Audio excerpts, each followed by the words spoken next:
तो hi friends, welcome है आप सभी का बिजनेस ऑर्गेनाइजेशन एंड मैनेजमेंट। आज हम लोग करने वाले हैं, ठीक है। बीकॉम में यह पूछा जाता है।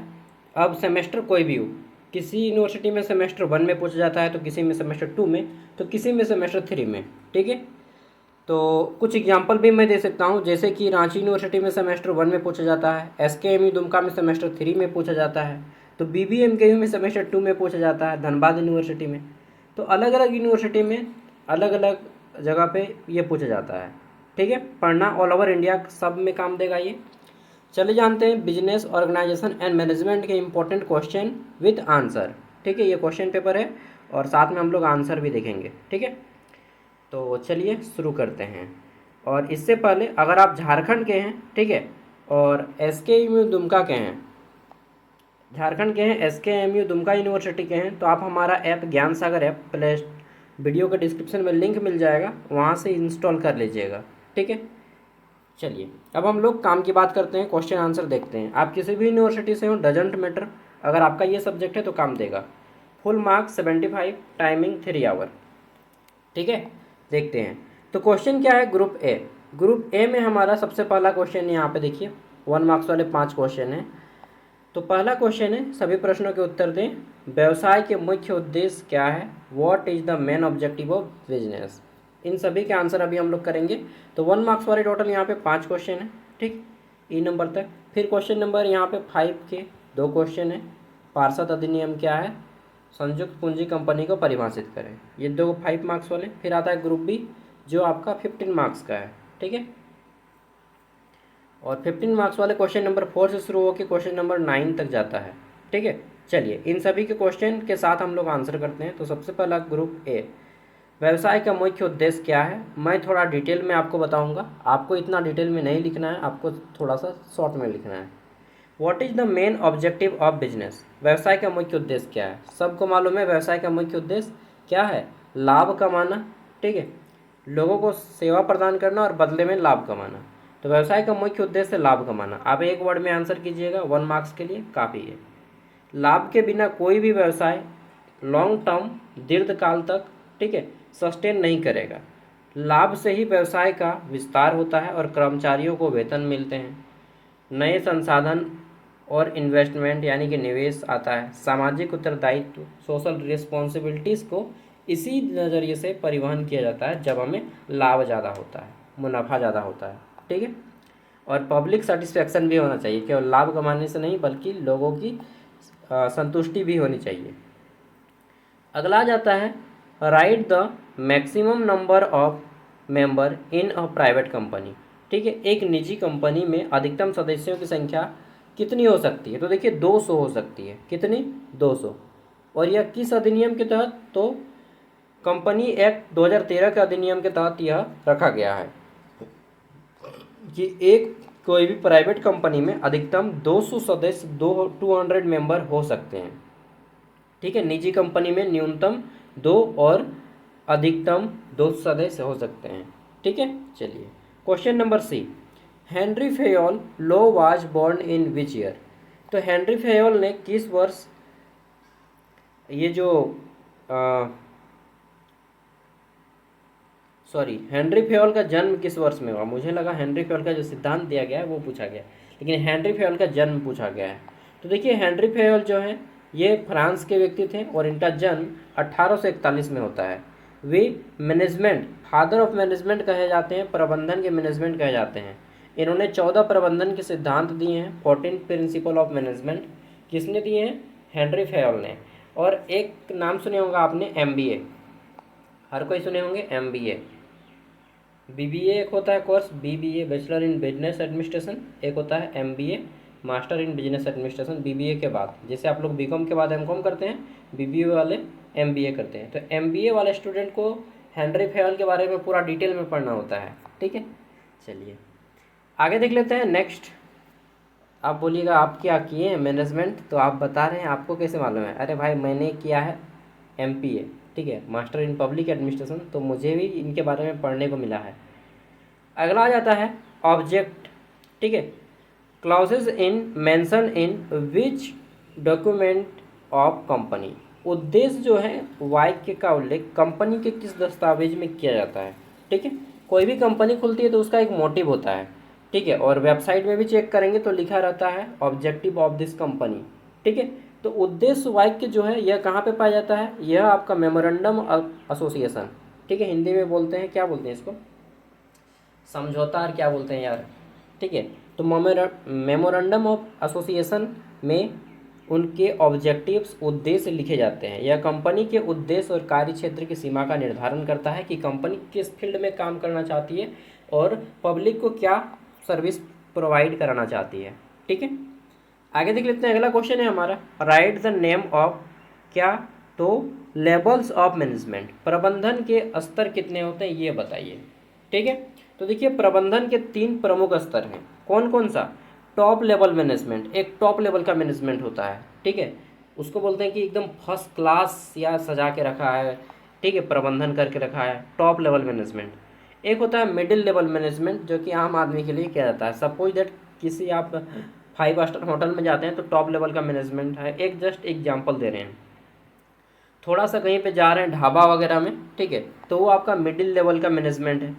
और जब गांव का जो होता है ना, चाट पकौड़े वाला छोटा जो ठेला वगैरह लगाते हैं, तो वो लो लेवल मैनेजमेंट है, ठीक है। बस इस तरह से समझिए, ये ढाबा वाला एग्जाम्पल, वो 5 स्टार होटल, और ये आपका ये स्ट्रीट वेंडर है, ठीक है, जो आपको मिल जाता है कहीं पे भी चौक चौराहे पे। तो ये 3 लेवल का मैनेजमेंट याद रखिएगा, low level management, middle level management, top level management, ठीक है। नेक्स्ट आगे आ जाते हैं, अगला आ जाता है राइट, एक minute sorry, what is article of association, पार्षद अंतर नियमन क्या है, ठीक है। तो देखिए यहाँ से आपके 5 मार्क्स वाले क्वेश्चन शुरू हो रहे हैं, 5 मार्क्स वाले 2 क्वेश्चन हैं, और मैं आपको एक्स्ट्रा क्वेश्चंस भी दे दूंगा। पार्षद अंतर नियमन, ठीक है, आर्टिकल ऑफ एसोसिएशन एक ऐसा दस्तावेज है जिसमें कंपनी के आंतरिक कार्यकलापों, ठीक है, जितने भी कार्यकलाप होते हैं, एक्टिविटीज़ होते हैं, क्रियाकलाप होते हैं, ये बोल सकते हैं, प्रबंधन के नियम, मैनेजमेंट के जितने रूल्स हैं, निदेशकों के अधिकार हैं, जितने भी डायरेक्टर्स के पावर हैं, उनके ड्यूटीज़ हैं, कर्तव्य, और सदस्यों के अधिकार, उनके मेंबर्स के कितने राइट्स हैं, इन सभी का उल्लेख किया जाता है। किसमें, आर्टिकल्स ऑफ एसोसिएशन में इसी का उल्लेख किया जाता है कि किसका कितना पावर है, किसका क्या काम है, किसका क्या कर्तव्य है, किसका क्या ड्यूटी है, किसको कौन सा काम सौंपा गया है, यही आर्टिकल ऑफ एसोसिएशन में लिखा जाता है। यह कंपनी के संचालन का आंतरिक संविधान होता है, एक तरह से कि संविधान के तहत देश चलता है ना, तो कंपनी का जो सिद्धांत होता है, रूल रेगुलेशन चलता है, वो आर्टिकल ऑफ एसोसिएशन में चलता है, ठीक है। चलिए, चाहे आप कोई भी कंपनी जाइए, चाहे गेल जाइए, चाहे भेल जाइए, चाहे सेल जाइए, चाहे सीसीएल, चाहे बीसीसीएल, सभी का एक आर्टिकल ऑफ एसोसिएशन होता है। चलिए, समझ गए होंगे अच्छे से मैं क्या बताना चाह रहा हूँ, बिल्कुल समझे होंगे बस। अगला आ जाता है यहाँ पे, संयुक्त पूंजी कंपनी को परिभाषित करें। इंग्लिश में defined joint stock company. Defined joint stock company, संयुक्त पूंजी कंपनी क्या है, इसके बारे में बताइए। तो देखिए, संयुक्त पूंजी कंपनी, जॉइंट स्टॉक कंपनी वह संगठन है, संयुक्त पूंजी कंपनी, जॉइंट स्टॉक कंपनी वह संगठन है जिसमें बड़ी संख्या में व्यक्ति अपनी पूंजी का अंश, जो शेयर होता है, क्या करता है, लगाकर एक व्यावसायिक इकाई का निर्माण करता है, एक कंपनी का, एक बिजनेस का एक यूनिट तैयार करता है, ठीक है। और यह एक कृत्रिम व्यक्ति यानी कि आर्टिफिशियल पर्सन होती है, जिसका गठन कानून द्वारा किया जाता है, एक लॉ के द्वारा किया जाता है, ठीक है। इसका अस्तित्व इसके सदस्यों से अलग होता है, ठीक है। चलिए आगे देख लेते हैं, यहाँ पे ग्रुप बी शुरू होता है 15 मार्क्स वाले क्वेश्चन, और इन सभी का भी हम आपको एक्स्ट्रा क्वेश्चन भी करवा देंगे। देखिए क्वेश्चन है, डिफाइन बिजनेस ऑर्गेनाइजेशन, ठीक है, describe the characteristics and objectives of business organisation. व्यावसायिक संगठन को परिभाषित करें, व्यावसायिक संगठन की विशेषता एवं उद्देश्यों की विवेचना करें। व्यावसायिक संगठन क्या है, देखिए संगठन मतलब एक जगह संगठित करना, व्यवसाय मतलब बिजनेस, यानी कि बिजनेस को एक जगह संगठित करना, एक जगह इकट्ठा करना, ठीक है। तो अब सुनिए, व्यावसायिक संगठन वह संरचना है जिसके माध्यम से व्यवसाय की विभिन्न विभिन्न गतिविधियों का समन्वय करके व्यावसायिक उद्देश्यों की प्राप्ति की जाती है, ठीक है। क्या किया जाता है, बिजनेस के जितने भी अचीवमेंट हैं, गोल्स हैं, ठीक है, ऑब्जेक्टिव्स हैं, उन सभी उद्देश्यों और लक्ष्यों की प्राप्ति की जाती है, सभी का समन्वय करके, इकट्ठा करके। विशेषताएं क्या हैं, तो देखिए विशेषता है समूहगत प्रयास, यानी कि आदमी टीम बना के इसको पालन करता है और इसको अचीव करने का प्रयास करता है। इसमें कई व्यक्ति मिलके एक साथ काम करते हैं। दूसरा उद्देश्य विशेषता क्या है? लाभ कमाना। इसका उद्देश्य होता है कि मुख्य उद्देश्य लाभ कमाना है, प्रॉफिट कमाना, लेकिन कंपनी को जो है सेटिस्फेक्शन देना है समाज में, ठीक है, उसको भी ध्यान रखना है। तीसरा उद्देश्य क्या है? पूंजी। जो पूंजी निवेश करते हैं हम लोग, कैपिटल इन्वेस्टमेंट करते हैं, पर्याप्त पूंजी की आवश्यकता होती है। हमें क्या होती है कि पर्याप्त मात्रा में पूंजी चाहिए, ठीक है, एक फिक्स मात्रा में हमें पूंजी चाहिए, इसकी आवश्यकता होती है। अगला है निरंतरता। यह एक निरंतर चलने वाली प्रक्रिया है, यानी कि कंटिन्यूअसली चलने वाला प्रोसेस होता है, ठीक। संगठनात्मक ढांचा, इसमें कार्यों का जो है विभाजन और नियंत्रण किया जाता है। सभी व्यक्ति का काम डिफाइन किया जाता है अलग अलग स्तर पे, किसका क्या काम है। उद्देश्य क्या है? और एक बार सुन लीजिए, लाभ कमाना, ग्राहक को सेटिस्फैक्शन देना, संसाधनों का सर्वोत्तम उपयोग करना, सामाजिक उत्तरदायित्व निभाना, बाजार में प्रतिस्पर्धा में बने रहना, यानी कि कंपटीशन में बने रहना, ठीक है। चलिए, ये शॉर्ट आंसर में है, अभी मैं लॉन्ग आंसर भी दूंगा। 36 पेज का पीडीएफ है। चलिए आगे देख लेते हैं। क्वेश्चन है आपका, company is an artificial person, ठीक है, क्रिएटेड बाय लॉ। कंपनी क्या है? एक कृत्रिम व्यक्ति है जिसका निर्माण कानून के द्वारा किया जाता है। Explain this statement and features of company. तो कंपनी एक कृत्रिम व्यक्ति है, इसका निर्माण कानून द्वारा होता है। इस कथन की व्याख्या करें तथा कंपनी की विशेषताओं के बारे में भी बताइए कि कंपनी की क्या क्या विशेषताएं हैं, ठीक है। उत्तर सुनिए। तो कंपनी एक कानूनी संस्था है। कंपनी क्या है? एक कानून के द्वारा बनाया गया है। ऐसा नहीं कि बिना लॉ, बिना रूल रेगुलेशन का बन जाएगा, नहीं, उसमें एक कानूनी प्रक्रिया होती है, कानूनी संस्था होती है जिसका गठन कानून द्वारा किया जाता है। इसे कृत्रिम व्यक्ति कहा जाता है। कृत्रिम व्यक्ति इसलिए कहा जाता है क्योंकि यह इंसान की तरह काम करती है, यानी कि यह कॉन्ट्रैक्ट में काम करता है, संपत्ति रखता है, ठीक, मुकदमा करना, अगर कोई केस हो गया तो उस पर मुकदमा करना, उस पर जेल की सारी प्रक्रियाओं को झेलना, ये सारे काम करता है, इसीलिए इसको एक कृत्रिम आदमी कहा जाता है। अंतर यह है कि यह सांस नहीं लेता है इसका, ठीक है, इसका भी बॉडी है। बॉडी क्या है? इसका कंपनी, इसका बॉडी है। चलिए, कंपनी की विशेषताएं, तो पृथक कानून अस्तित्व रहता है इनके पास, सीमित दायित्व रहते हैं, सतत उत्तराधिकार रहता है इनके पास, सस्टेनेबल रेस्पॉन्सिबिलिटीज रहती हैं, कृत्रिम व्यक्तित्व रहता है, ठीक है, आर्टिफिशियल पर्सनालिटी है इनके पास, साझा पूंजी संरचना है और कानूनी द्वारा गठन होता है, ठीक है। नेक्स्ट क्वेश्चन देख लेते हैं। क्वेश्चन आता है हमारा यहाँ पे क्या कि what is memorandum of association, describe it's क्लाउसेस। तो पार्षद, मैं ना बोल बोल के थक गया हूँ यार, थोड़ा सा रेस्ट कर लेता हूँ वीडियो को पॉज करके। चलिए, तो क्वेश्चन क्या है? पार्षद सीमा नियम क्या है, इसके वाक्यों, ठीक है, क्लाउस का वर्णन कीजिए। तो देखिए, पार्षद सीमा नियम क्या है? मेमोरेंडम ऑफ एसोसिएशन अभी हम लोगों ने पढ़ा है, जहाँ पे कंपनी का उद्देश्य लिखा जाता है, ठीक है, वह दस्तावेज जिसमें कंपनी का नाम, उद्देश्य, कंपनी की पूंजी, अधिकार क्षेत्र, इन सभी का उल्लेख किया जाता है। यह कंपनी की स्थापना के लिए आवश्यक मुख्य दस्तावेज होता है। जब कोई कंपनी एस्टेब्लिश होती है तो यह मुख्य डॉक्यूमेंट होता है, मेमोरेंडम ऑफ एसोसिएशन, ठीक है। तो वही पूछा गया है, कंपनी की सीमा नियम क्या है, मेमोरेंडम ऑफ एसोसिएशन क्या है, ठीक है, और इसका क्या क्या काम होता है, ये सब जानते हैं। तो देखिए, इसका मुख्य वाक्य या मेन क्लॉज बोलते हैं कि मुख्य तत्व क्या है, ठीक है, नाम वाक्य यानी कि नेम क्लॉज, उद्देश्य वाक्य, ठीक है, ऑब्जेक्टिव क्लॉज।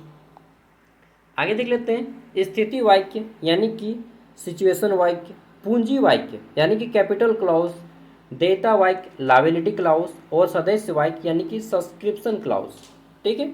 आजकल तो और थोड़ा डिटेल में लिखा जाता है, अभी हम लोग इसका और भी डिटेल पढ़ेंगे। नेक्स्ट अगला आ जाता है यहाँ पे 7 number question, management is to, ठीक है, फोरकास्ट, फोरकास्ट मतलब भविष्यवाणी, ठीक है, forecast an in plan to organise, एक मिनट,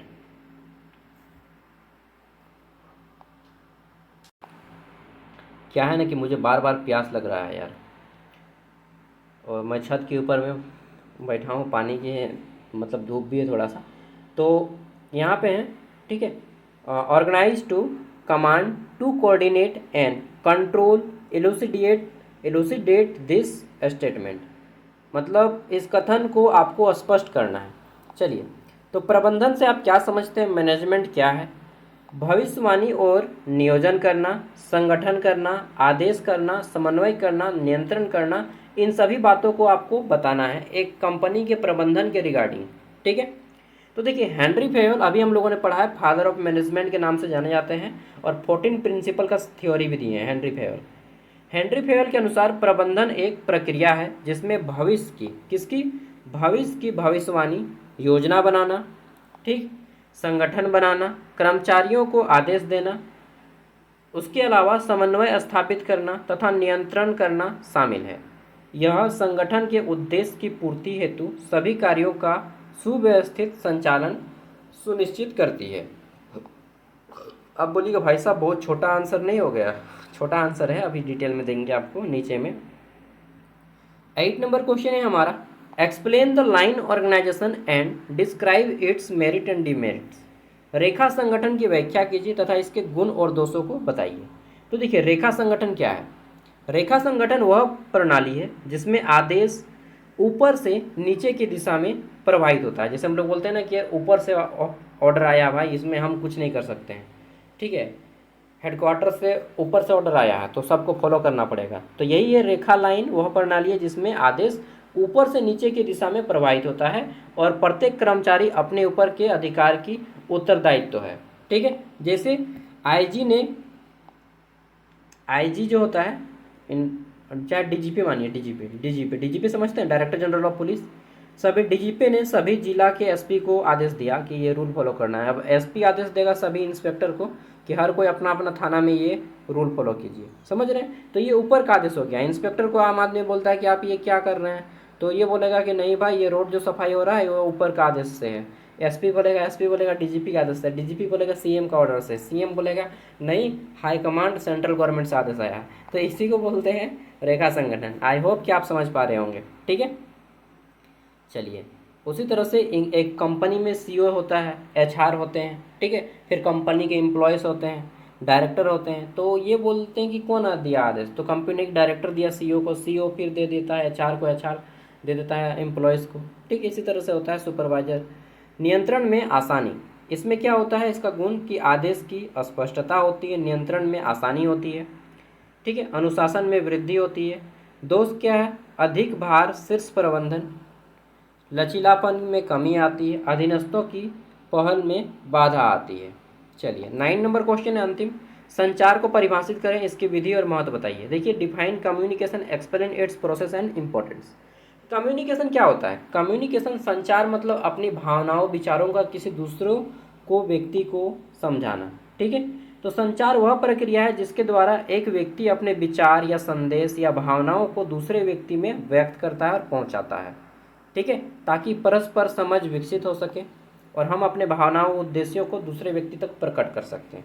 ठीक है, इसमें प्रक्रिया क्या है, प्रोसेस। तो सबसे पहले प्रेषक यानी कि सेंडर, सपोज दैट मैं अभी आपको समझा रहा हूँ तो मैं प्रेषक हो गया। संदेश क्या हो गया, यही टॉपिक संदेश हो गया। माध्यम क्या हो गया, ऑनलाइन यूट्यूब चैनल, ठीक है, इंटरनेट हमारा माध्यम हो गया। प्राप्तिकर्ता कौन हो गया, रिसीवर आप हो गए। ठीक है, और फिर आप लोग जो कमेंट कीजिएगा वही हो जाएगा हमारा फीडबैक, प्रति उत्तर। समझ गए? बहुत ही आसानी से हम लोग समझे होंगे कम्युनिकेशन को भी। ठीक है, पता नहीं मेरे दिमाग में ऐसा उटपटांग आइडिया कहाँ से आ जाता है यार। संगठन में समन्वय बनाए रखना, ठीक है, महत्व क्या है, संगठन में समन्वय बनाए रखना, सबका कोऑर्डिनेशन बनाए रखना, ताकि आप लोग भी सब्सक्राइब कर हमें सपोर्ट करें। ठीक है, धीरे धीरे चैनल भी ग्रो करेगा। निर्णय लेने में सहायता होगी, कर्मचारियों को प्रेरणा मिलेगा। ठीक है, विवादों को कम होगा और संगठनात्मक दक्षता, एफिशिएंसी हमारा बढ़ेगा।